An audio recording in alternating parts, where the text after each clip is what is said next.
Welcome back to the Big Saturday Show. It's time now for the Big Saturday Flops, and we're not just talking about that Alabama story. This is the picks for the biggest fails of the week. My pick is not the Alabama-Ole Miss game. It is the biggest losers from the midterms. This is Stacey Abrams and Robert Francis Beto O'Rourke. But just don't tell MSNBC, who is comparing Abrams to Moses.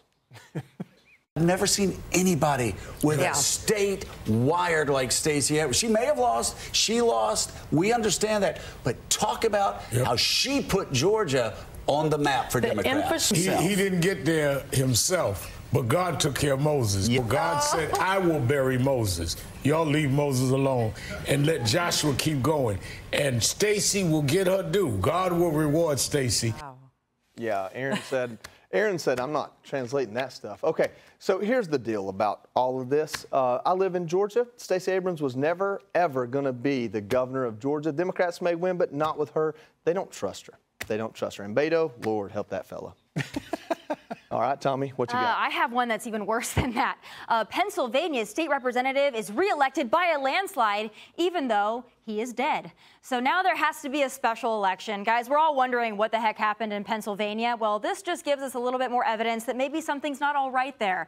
Democrat Tony DeLuca, he won his state representative race by a landslide, despite the fact that he died about a month ago.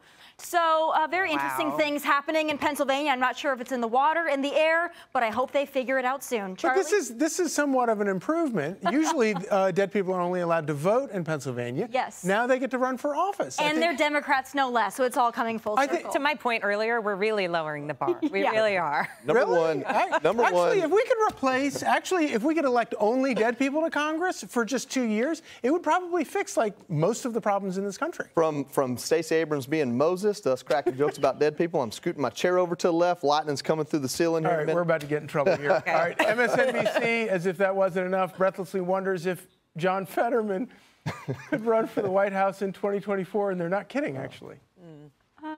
Fetterman as a nominee at some point for president. I know there's some variables, obviously. What he did in the super red, deep red parts of Pennsylvania, and the way that he ran ahead of Biden, as you were saying, ran ahead of Trump. I mean, it just makes you wonder about his future. So there's already a bumper sticker out there, and it says Biden Fetterman, no brainer.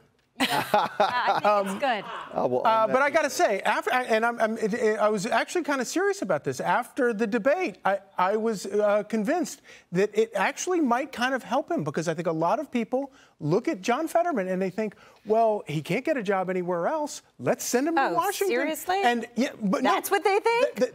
That's the level of their contempt for Congress. Yeah. And I think it did help that they didn't expect him to answer in detail on some hard questions. I think it actually did help in that way. Yeah. Well, I don't know. It's a damnation of Congress, if nothing else. Yeah, it certainly is. Meantime, if you were stressed out on election night, the New York Times has some odd advice for the readers who were coping with that election stress. The newspaper released a 5-step guide as the polls closed on Tuesday. The 5 steps are these. Try 5-finger breathing. Cool down. Move. Breathe like a baby. Limit your scrolling. I mean, my response to the New York Times is, if we all lived in Florida and counted our ballots the way they did efficiently, and you won like Ron DeSantis by 19 points, you wouldn't be stressed out. I cool my stress by listening to 5-Finger Death Punch. It's a great band.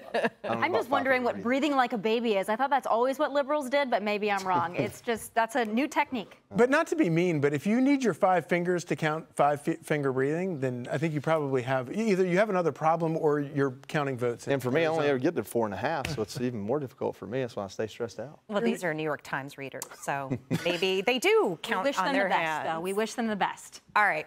That's going to do it for us. It has been so fun, as always, being here with you guys. We are going to see you back here tomorrow, of course, at 5 p.m. Eastern Time when we do it again. It's called The Big Sunday Show. Hey, Sean Hannity here. Hey, click here to subscribe to Fox News YouTube page and catch our hottest interviews and most compelling analysis. You will not get it anywhere else.